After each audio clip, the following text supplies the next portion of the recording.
لا حول ولا قوة إلا بالله العلي العظيم. أعوذ بالله من الشيطان الرجيم. بسم الله الرحمن الرحيم. حسبنا الله ونعم الوكيل، نعم المولى ونعم النصير. الحمد لله الذي لم يتخذ صاحبة ولا ولدا ولم يكن له شريك في الملك ولم يكن له ولي من الذل وكبره تكبيرا. الصلاة والسلام على سيدنا ومولانا أبي القاسم محمد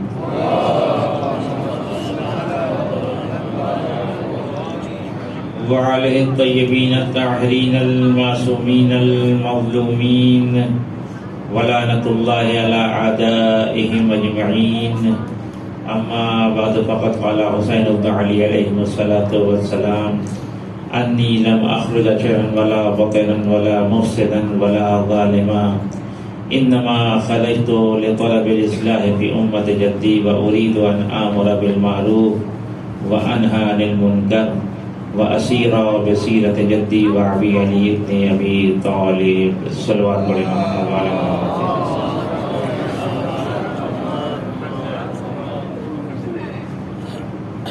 روز شہادت امام حسن عسکری علیہ السلام ہیں اور ایام ادا کا آخری دن ہے. ہم سب حضرت کی بارگاہ میں عرصے کے لیے حاضر ہوئے ہیں. پروردگار کی بارگاہ میں دعا گو ہوں کہ پروردگار ہماری سزاداری کو، اس عرصے کو اپنی بارگاہ میں شرف قبولیت عطا فرمائے. تفصیل کا بہت زیادہ موقع نہیں ہے کیونکہ مجلس کے بعد جلوس بھی نکلنا ہے جو حرم تک جائے گا. لہٰذا بہت اختصار سے آپ کی خدمت میں کچھ باتیں عرض کرنا ہے کہ سرکار سید الشہداء جب مدینے سے نکلنے لگے، اور بعض روایت میں یہ ہے کہ جب آپ مکے میں تھے اور جناب محمد حنفیہ نے بہت اصرار کیا کہ آپ کوفے کی طرف نہ جائیے، اور امام حسین نے اپنے ارادے سے آگاہ کر کے یہ وصیت نامہ لکھ کے جناب محمد حنفیہ کو دیا، جس کا بہت سادہ سا ترجمہ یہ ہے کہ میں حسین ابن علی نہ کسی عیش و آرام کے لیے، نہ طغیان کے لیے، نہ ظلم و فساد کے لیے نکل رہا ہوں. انما خرجت لطلب الاصلاح فی امت جدی، میں فقط اپنے نانا کی امت کی اصلاح کے لیے نکل رہا ہوں. اريد ان آمر بالمعروف وانهى عن المنکر، اور میرا ارادہ یہ ہے کہ میں لوگوں کو اچھائی کی طرف بلاؤں اور برائی سے روکوں. واسیر بسیرۃ جدی وابی علی بن ابی طالب، اور میری زندگی کا سلیقہ اور طریقہ وہی ہے جو میرے نانا کا تھا، جو میرے بابا کا تھا. کل رات کی مجلس میں مدرسے القائم کی مجلس میں نے عرض کیا تھا کہ سرکار سید الشہداء جب مدینے سے نکل رہے ہیں تو ایسا نہیں ہے کہ کوئی ایک اتفاقی امر ہے، ایسا نہیں ہے کہ کوئی جذباتی امر ہے جس کی بنا پہ چونکہ ہم کو یزید کی بیعت نہیں کرنا تھی تو ہم کو مدینہ چھوڑنا پڑا. نہ حسین ابن علی علیہ السلام کا ہر عمل حکمت کے ساتھ تھا. اور ایک جملہ میں نے عرض کیا تھا کہ کربلا عزم امامت کی 57 سالہ زندگی کی حکمت عملی کے نچوڑ کا نام ہے، کہ جہاں حسین ابن علی نے اپنی حکمت عملی سے باطل کو رسوا کر دیا، اور چند اہداف تھے حسین ابن علی کے، جن اہداف کے لیے امام حسین کربلا تک آئے، اور ہر ہدف میں حسین ابن علی کامیاب ہوئے. جو اشارہ کیا تھا حضرات کی خدمت میں، اسی بات کو تھوڑا سا اور آگے بڑھا کے بات کو ختم کر دوں گا کہ امام حسین کا ایک ہدف تھا، وہ یہ کہ قوم کے اندر بے شعوری ختم ہو جائے، بے شعور افراد قوم کے اندر موجود نہ ہوں، کیونکہ یہ جو بے شعور افراد ہوتے ہیں یہ خود کو بھی نقصان پہنچاتے ہیں اور پورے معاشرے اور پوری قوم کو نقصان پہنچاتے ہیں. لہذا امام حسین کے جو اقدامات ہیں وہ ذہنوں کو جوڑنے والے ہیں، بیدار کرنے والے ہیں.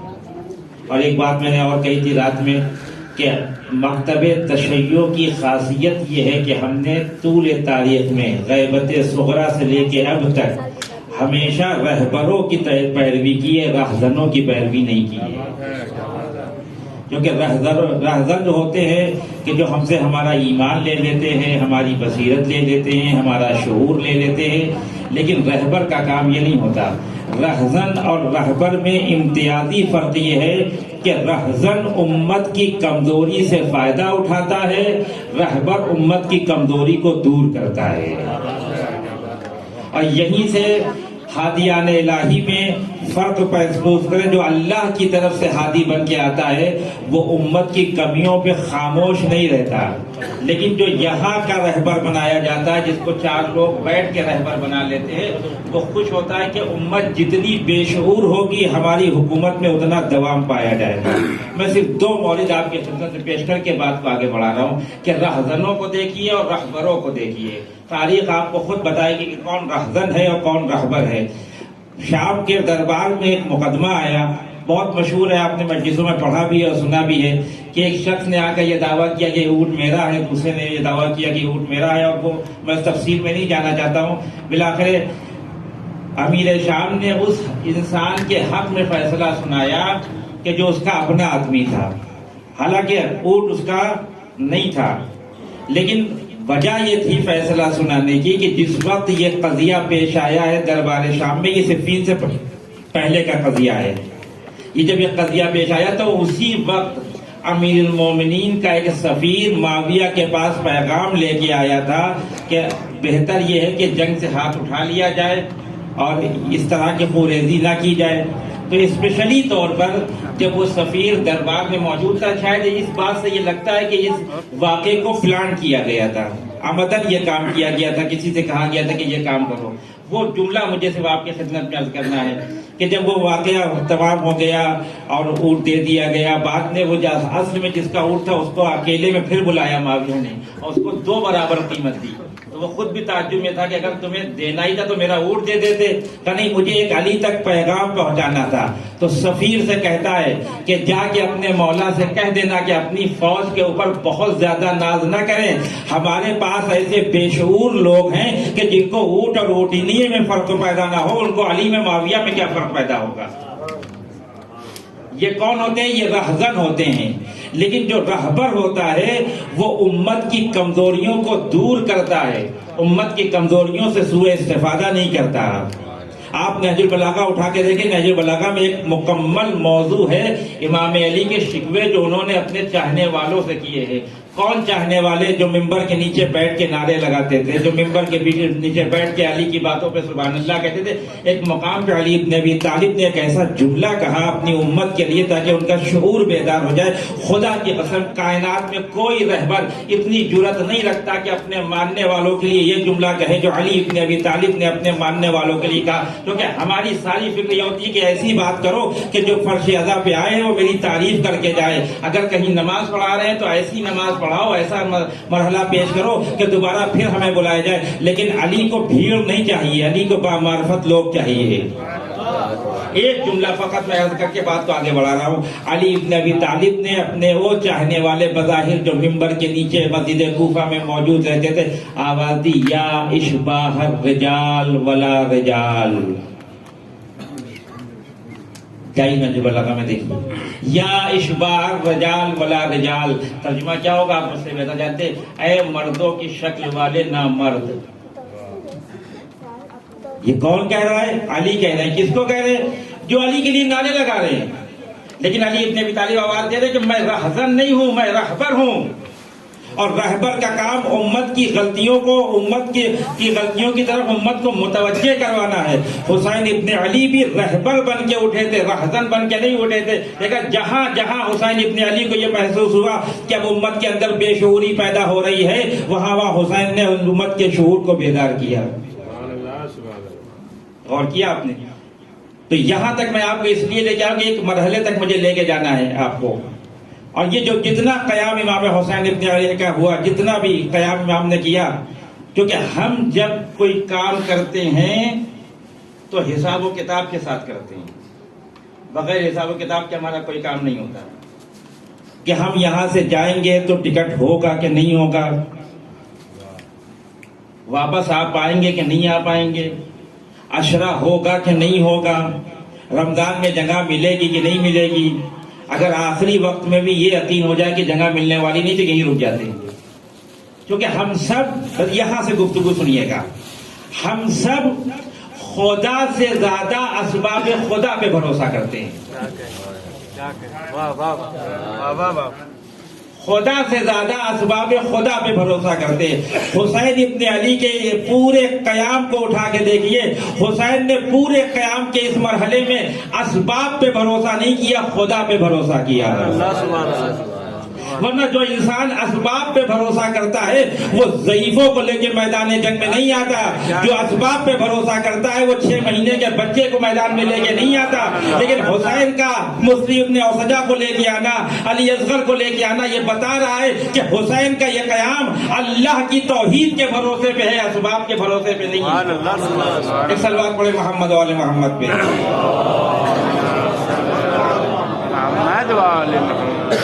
اور یہ بات کہاں سے آئی حسین ابن علی کے اس انقلاب میں, اس قیام میں؟ کل رات کی مجلس میں میں نے عرض کیا تھا کہ حسین انبیاء کے وارث ہیں, اور ان انبیاء میں ایک نبی ہیں جناب خلیل. جناب خلیل کے وارث ہیں. کون سی وراثت آئی جناب خلیل کی حسین ابن علی کے اندر؟ وہ کون سی چیز تھی؟ کہ وہ خدا کے اوپر اعتماد کرنا. جناب خلیل کی زندگی کو میں صرف ایک آیت پڑھوں گا, سورہ ابراہیم کی آیت نمبر 37, اور بات کو آگے بڑھا دوں گا. جناب ابراہیم کی زندگی آپ جانتے ہیں کیسی نشو و فراز ہے, زندگی میں کتنے مشکلات ہیں, زندگی میں ضعیف ہو گئے, اولاد نہیں ہو رہی تھی, بہت پروردگار سے دعا کی, پروردگار ایک بیٹا دے دے, میرا وارث بن جائے. پروردگار نے کہا ابراہیم یہ نہیں چاہتے کہ میں تمہارا وارث بنوں؟ پروردگار اگر تو میرا وارث بنے گا تو پھر مجھے وارث کی ضرورت نہیں ہے, کیونکہ جس کا خدا وارث بن جائے. لیکن بیوی نے تھوڑی تاکید کی, جناب سارہ نے پھر مشورہ بھی دیا کہ کلی سے شادی کر لی. بالآخر جناب اسماعیل پیدا ہو گئے, اور جناب اسماعیل جب پیدا ہو گئے تو جناب ابراہیم پروردگار سے دعا کرتے ہیں, ربنا انی اسکنت من ذریتی من واد بغیر ذی زرع. پروردگار میں اپنی ذریت میں سے کچھ کو ایک ایسی زمین کے اوپر ٹھہرا رہا ہوں جو وادی غیر ذی زرع ہے. دیکھیے اسباب پہ بھروسہ نہیں کیا, خدا پہ بھروسہ کیا. لیکن اس زمین کی خاصیت یہ کہ اندہ بیتک المحرم, میں لے کے تو جا رہا ہوں اپنے خانوادے کو, وادی غیر ذی زرع پہ لے کے جا رہا ہوں, لیکن اس وادی غیر ذی زرع کی خاصیت یہ کہ وہ تیرے گھر کے قریب ہے, محترم گھر کے قریب ہے. اس کے بعد 3 دعائیں کی ہے, بس سنیے آپ, 3 دعائیں کی. پہلی دعا, پروردگار یہ نہ سمجھنا کہ میں پکنک منانے کے لیے جا رہا ہوں, پروردگار یہ نہ سمجھنا کہ میں عیش و آرام کے لیے جا رہا ہوں. ربنا لیقیموا الصلاۃ, پروردگار میں نماز قائم کرنا چاہتا ہوں. ربنا لیقیموا الصلاۃ, پروردگار میں نماز قائم کرنا چاہتا ہوں. وَاجْعَلْ أَفْئِدَةً مِّنَ النَّاسِ تَهْوِي إِلَيْهِمْ, اور پروردگار جب میں اپنی ذریت کو یہاں ٹھہراؤں تو لوگوں کے دل میری ذریت کی طرف موڑ دے. توجہ رکھیے گا. اور تیسرا اور آخری جملہ جو قرآن نے نقل کیا, وَارْزُقْهُم مِّنَ الثَّمَرَاتِ, اور پروردگار ہم کو رزق بھی چاہیے, ہم کو پھل بھی چاہیے. اب یہ تینوں دعاؤں کو دیکھیے, اس وادی غیر ذی زرع کو دیکھیے. 3 دعائیں ہیں جناب ابراہیم کی, اور وادی غیر ذی زرع ہے. میں آپ سے پوچھنا چاہتا ہوں, نماز کہاں قائم کریں گے آپ؟ جہاں لوگ ہوتے ہیں نماز وہاں قائم ہوتی ہے. لیکن اللہ کا خلیل کہہ رہا ہے لیقیموا الصلاۃ, پروردگار وادی غیر ذی زرع میں میں نماز قائم کرنا چاہتا ہوں. یہ آواز دے رہے, بندے کا خدا کی بارگاہ میں جا کے طلب کرنا یہ بندے کی ذمہ داری ہے, بندے کی طلب کو عمل میں بدلنا یہ خدا کی ذمہ داری ہے. پروردگار میری ذمہ داری ہے کہ میں اس وادی غیر ذی زرع میں نماز قائم کروں, تو پروردگار تیری ذمہ داری ہے کہ یہاں زندگی کے نقوش پیدا کر. عجیب مرحلہ ہے جناب ابراہیم کا, جہاں زندگی کے نقش نہیں پائے جا رہے ہیں وہاں عبادتوں کے نقوش پیدا کرنے کی بات ہو رہی ہے. ابراہیم سے کوئی کہے کہ یہاں تو کوئی ہے نہیں آپ کے بیوی بچوں کے علاوہ, نماز کیسے قائم ہوگی؟ کہ تم دیکھنا ہم اسباب خدا سے زیادہ خدا پہ بھروسہ کرتے ہیں. خدا ہمارے لیے نماز قائم کرنے کے لیے آبادی کو قائم کرے گا. اور دوسری, وَاجْعَلْ أَفْئِدَةً مِّنَ النَّاسِ تَهْوِي إِلَيْهِمْ, پروردگار لوگوں کے دلوں کو موڑ دینا میری ضروریت کی, نہیں محبت پیدا کر دینا. تو محبت تو تب پیدا ہوگی جب اس صحرا میں لوگ ہوں گے. وہاں تو کوئی نہیں ہے، یا جناب حاجرہ ہے، یا جناب اسماعیل ہے، یا جناب ابراہیم ہے. لیکن یہ تہوی کا لفظ استعمال کرنا، یہ تہوی خاص کر کے اس پرندے کے لیے استعمال کیا جاتا ہے، عقاب کے لیے، جو بلندی کی طرف جا کے سفر کرتا ہے، لیکن اس کی خاصیت یہ ہے اس کی نظر نیچے کی طرف ہوتی ہے، جھکاؤ کی وجہ سے اس کو کہا جاتا ہے تہوی، تاکہ جھکاؤ پیدا ہو جائے. تو جناب ابراہیم کہنے ہیں پروردگار میری ذریت کی محبت. ابراہیم لوگ ہیں کہاں جو محبت پیدا ہوگی؟ وَارْزُقْهُم مِّنَ الثَّمَرَاتِ. اور پروردگار تیسری میری خواہش و دعا یہ ہے کہ مجھے پھل چاہیے. تو پھل ہونے کے لیے پانی ہونا چاہیے، درخت ہونا چاہیے، آبادی ہونا چاہیے. کچھ بھی نہیں ہے، نقوش زندگی نہیں ہے، آثار زندگی نہیں ہے، پانی نہیں ہے، پرندے نہیں ہے. اور جناب ابراہیم تین چیزیں ایسی طلب کر رہے ہیں جو بغیر آبادی کے ممکن نہیں ہے. نہ نماز بغیر آبادی کے قائم ہوگی، نہ محبت بغیر آبادی کے پیدا ہوگی، نہ رزق بغیر آبادی کی ملے گا. جناب ابراہیم پیغام دینا چاہتے ہیں کہ ایک دفعہ اپنے خدا کے اوپر بھروسہ کر کے تو دیکھو وہ کہاں اسباب فراہم کرتا ہے. ایک دفعہ بھروسہ تو کریں ہم خدا کے اوپر، کبھی خدا کے اوپر بھروسہ کر کے دیکھیں. میرے ایک دوست تھے، ابھی بھی ہیں، تبلیغ کے مرحلے میں ہیں. محرم کے قریب میں نے ان کو کئی مرتبہ فون کیا، ان کا عشرہ نہیں ہوا تھا، اور میں خود پریشان تھا، اپنے عشرے سے زیادہ ان کے عشرے کے لیے پریشان تھا. میرا ہو گیا تھا، میں بار بار کہتا تھا کہ آپ کا عشرہ نہیں ہوا ابھی تک. وہ ہر دفعہ یہی کہتے تھے مولانا ہو جائے گا، پریشان نہ ہوئے، خدا ہے، ہو جائے گا. اور آخر میں کیا ہوا، میں جو بہت پریشان تھا کہ ان کا عشرہ نہیں ہوا، بعد میں معلوم ہوا کہ جو پریشان تھا وہ ٹرین سے گیا، جو پریشان نہیں تھا اس کو پلین سے بلایا گیا. خدا اسباب زندگی کو فراہم کرتا ہے. امام حسین علیہ السلام جو کہ جناب ابراہیم کے وارث ہیں، تو جب حسین نے سرزمین کربلا کو خریدا تھا تو نہ وہاں آبادی تھی، نہ وہاں نماز پڑھنے والے تھے، نہ محبت کرنے والے تھے. لیکن پروردگار کی بارگاہ میں کہا میں خلیل کا وارث ہوں، اگر تو خلیل کے لیے مکے کو آباد کر سکتا ہے تو حسین کے لیے کربلا کو آباد کر کے دکھا دے. 4 محرم کو جب شمر آیا ہے ابن زیاد کا نامہ لے کے، تو اس نامے میں لکھا ہوا تھا کہ اب اس کے بعد کوئی کربلا کی سرزمین پہ حسین کی مدد کے لیے آنے نہ پائے، کوئی لبیک کہنے نہ پائے. وہ 61 ہجری کی کربلا ہے 4 محرم، اور آج کی کربلا کو دیکھیے 2.5 لاکھ کروڑ سے زیادہ لوگ حسین کی آواز پہ لبیک کہنے کے لیے کیوں آئے؟ اس لیے کہ پروردگار کی ذات پہ جو بھروسہ کرتا ہے خدا اسباب سے بے نیاز کر دیتا ہے. سبحان اللہ. اور یہی وہ آیت ہے وَاجْعَلْ أَفْئِدَةً مِّنَ النَّاسِ تَهْوِي إِلَيْهِمْ، جو رسول اکرم نے اس وقت پڑھی جب رسول اکرم کی گود میں پہلی بار امام حسین کو لا کے رکھا گیا. اللہ کی بارگاہ میں دعا کی وَاجْعَلْ أَفْئِدَةً مِّنَ النَّاسِ تَهْوِي إِلَيْهِمْ، پروردگار میری ذریت کی محبت لوگوں کے دلوں میں رکھ دے. ایسی محبت رکھی پروردگار نے. اب آپ سب اکثر لوگ کربلا سے واپس آئے زیارت کر کے، کتنی پریشانی ہوئی، کتنے مشکلات برداشت کیے، لیکن جب کسی سے پوچھو کہتا ہے اگلے سال پھر جائیں گے. یہ اسی محبت کا اثر ہے جس کی دعا رسول اکرم نے حسین کو لے کے آغوش میں کی تھی. تو ہماری زندگی کا مسئلہ یہ ہے کہ ہم خدا سے زیادہ اسباب خدا کے پیچھے چلے جاتے ہیں. حسین نے کربلا کے پورے مرحلے میں اسباب کی طرف نگاہ ہی نہیں کی، فقط خدا کی طرف نگاہ دی. اس لیے آخری مرحلے تک، شب عاشور تک یہ کہتے رہے کہ جسے جانا ہو چلا جائے. کوئی یہ نہ سوچے کہ حسین تمہارے بھروسے پہ آیا ہے، حسین فقط خدا کے بھروسے پہ آیا ہے. اب میں یہاں سے پھر ایک مرحلے تک آپ کو لے جانا چاہتا ہوں. ایک صلوات پڑھیں محمد والے محمد پہ.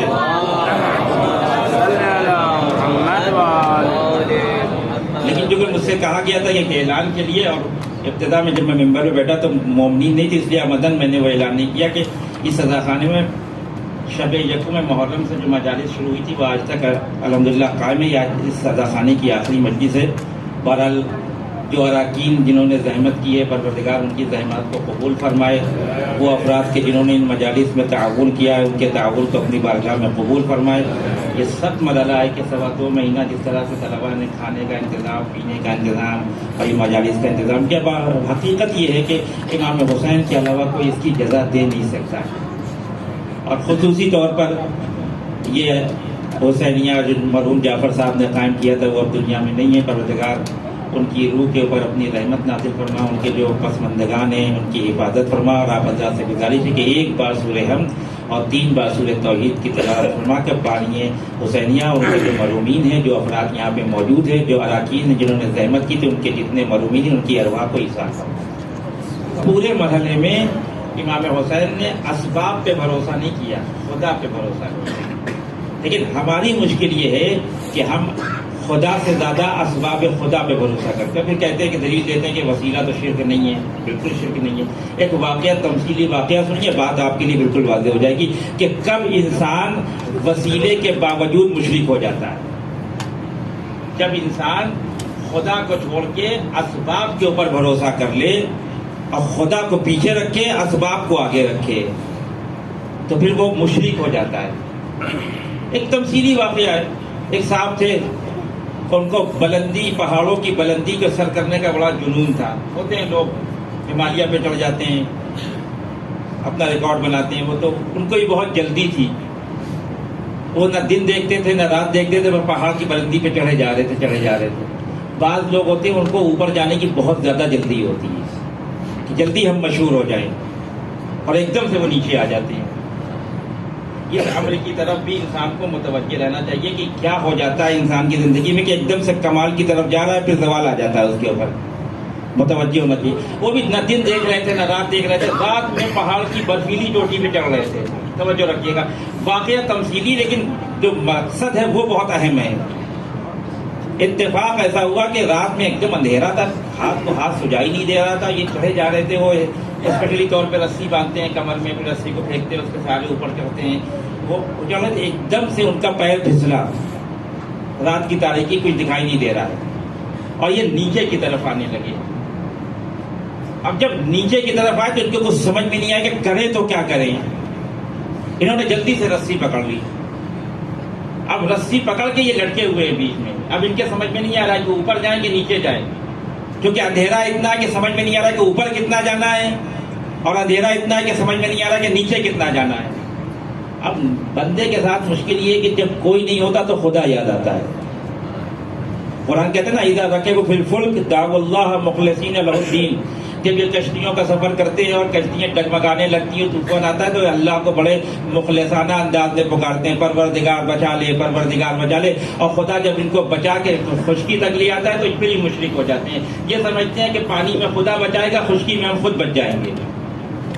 ان کی خام خیالی ہے. وہ چلانے لگا، پروردگار تیرا بندہ مشکل میں پھنسا ہوا ہے، تو نہیں بچائے گا تو کون بچائے گا، کب آئے گا مجھے بچانے کے لیے. اور چیخ رہا ہے، چلا رہا ہے، چیخ رہا ہے، چلا رہا ہے. ایک دفعہ پروردگار کی آواز آئی. اب یہ واقعہ تمثیلی، ورنہ ایسے آواز آتی نہیں ہے.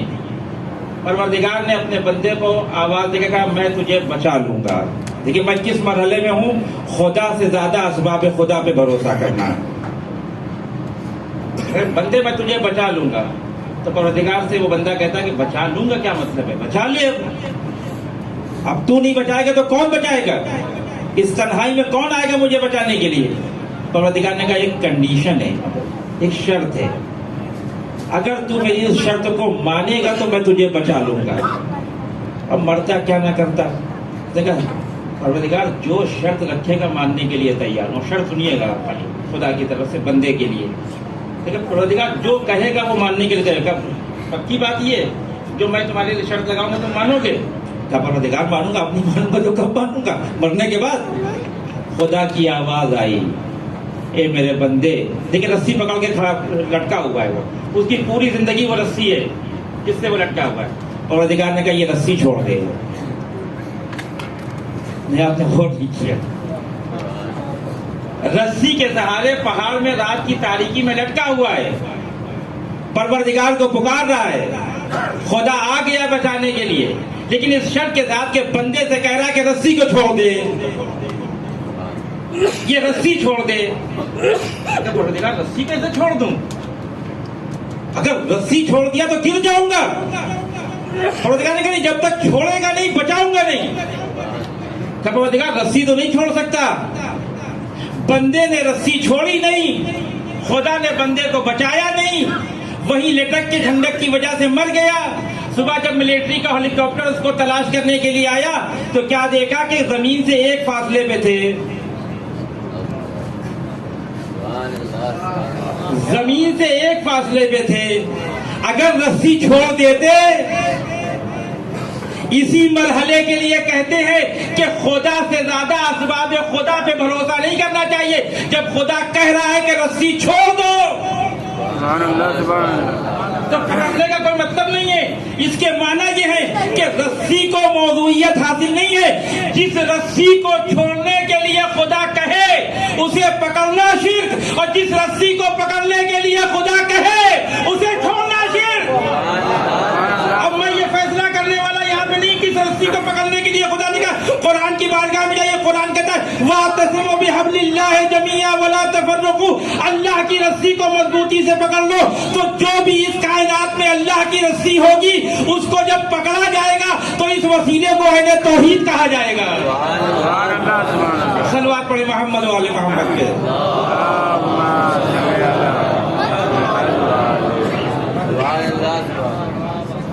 نہیں تو رسی تو نہیں چھوڑ سکتا پروردگار.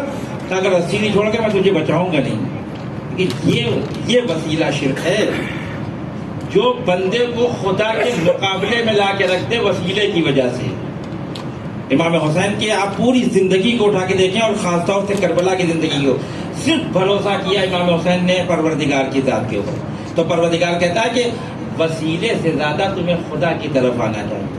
لوگ کہتے ہیں وسیلہ شرک ہے، وسیلہ. یہ وسیلہ شرک ہے کہ جہاں خدا سے انسان اس لیے دور ہو رہا ہے کہ وسیلے کے پاس جا رہا ہے. لیکن وہ وسیلہ، وہ رسی جو انسان کو خدا سے قریب کر رہی ہے وہ عین توحید ہے. اور آل محمد کو اللہ نے اسی رسی سے تعبیر کیا ہے. تو جس رسی کو پکڑنے کا حکم آل محمد کے حوالے سے پروردگار نے دیا ہے اسے چھوڑنا شرک ہے. آج مسلمان کی بے غیرتی کا، رسوائی کا سبب یہ ہے کہ اس نے سب کو پکڑا ہوا ہے، اللہ کی رسی کو چھوڑا ہوا ہے. یہ عجیب فلسفہ ہے مسلمانوں کا. ہم کہیں یا علی مدد تو کہیں کہ یہ مشرک ہو گئے، اور آپ کے پاس جب مصیبت آئے، کوئی مشکل آئے، اور آپ کہیں کہ یا امریکہ آئیے ہم کو بچانے کے لیے، فلاں سے بچانے کے لیے، تو آپ عین موحد اور ہم مشرک. ہم رسول کا میلاد منائیں تو مشرک ہو جائیں. آپ ٹرمپ کو بلا کے ان کے ساتھ ڈانس کریں تو عین موحد. اگر وسیلہ شرک ہے تو پھر سب کے لیے شرک ہے. اگر وسیلہ شرک ہے تو سب کے لیے شرک ہے. اس مسئلے کو بہت غور سے انسان کو سمجھنا چاہیے. وسیلے کے مسئلے کو دیکھیں، 3 چیزیں ہیں. ایک ہے پروردگار، ایک ہے وسیلہ، اور ایک ہے تاثیر. یہ تینوں چیزیں الگ الگ ہیں، ان کو ملائیے گا نہیں. خدا، وسیلہ اور تاثیر. وسیلے کے اندر جو تاثیر ہے وہ ذاتی نہیں ہے، خدا کی عطا کی ہوئی ہے. بس میں بات کو ختم کر رہا ہوں. خدا کی عطا کی ہوئی ہے. دریا کا پانی، اس کی تاثیر کیا ہے کہ اگر کوئی بغیر اسباب کے اس دریا میں اتر جائے تو ڈبو دے، غرق کر دے. تیرنا بھی نہیں آتا، کشتی بھی نہیں ہے، سہارا بھی نہیں ہے، تو اگر آپ دریا میں چلے گئے تو بچنے والے نہیں ہیں، کیونکہ دریا ایک وسیلہ ہے غرق کرنے کا.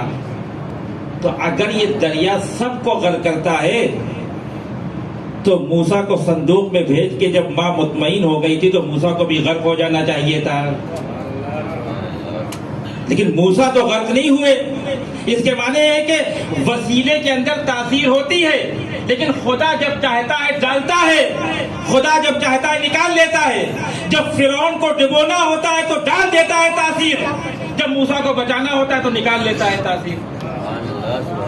یہ آنکھیں دیکھتی ہیں، اس کے اندر تاثیر دیکھنے کی کس نے ڈالی؟ پروردگار نے. نہیں، آنکھوں کی ذاتی ہے. تو اگر آنکھوں کی اپنی ذاتی تاثیر ہے تو جیسے سب کچھ دیکھ رہے تھے کفار مکہ شب ہجرت، محمد کو جاتے ہوئے بھی دیکھ لیتے، لیکن محمد ان کی آنکھوں کے سامنے سے نکل کے چلے گئے اور دیکھ نہیں پائے. اس کے معنی کہ آنکھیں دیکھتی ہیں، لیکن اس وقت جب خدا آنکھوں کے اندر دیکھنے کی تاثیر ڈالے، یہ آنکھ جلاتی ہے، وہ سب کو جلاتی ہے، ہمیں جلاتی ہے، آپ کو جلاتی ہے. لیکن اگر یہ بغیر تاثیر کے جلا رہی ہوتی تو ابراہیم کو جل جانا چاہیے تھا. جس آگ سے فرعون کے لوگ، نمرود کے لوگ بھاگ رہے تھے، اسی آگ میں ابراہیم بیٹھے ہوئے تھے. کسی نے کبھی غور کیا اس بات پہ کہ پریشان تھے نا کہ پتہ نہیں ابراہیم جلے کہ نہیں جلے؟ ارے بھائی، جب ابراہیم کو آگ نہیں جلا رہی تو آپ بھی جا کے دیکھ لیجئے اندر آگ کے کہ کیا ہوا. لیکن ان کا نہ جانا اس بات کی دلیل ہے کہ ان کو جلا رہی تھی. اس کے معنی یہ ہے کہ وسیلے کے اندر تاثیر تب پیدا ہوتی جب خدا حکم دیتا ہے. ہر صحرا آباد نہیں ہوتا.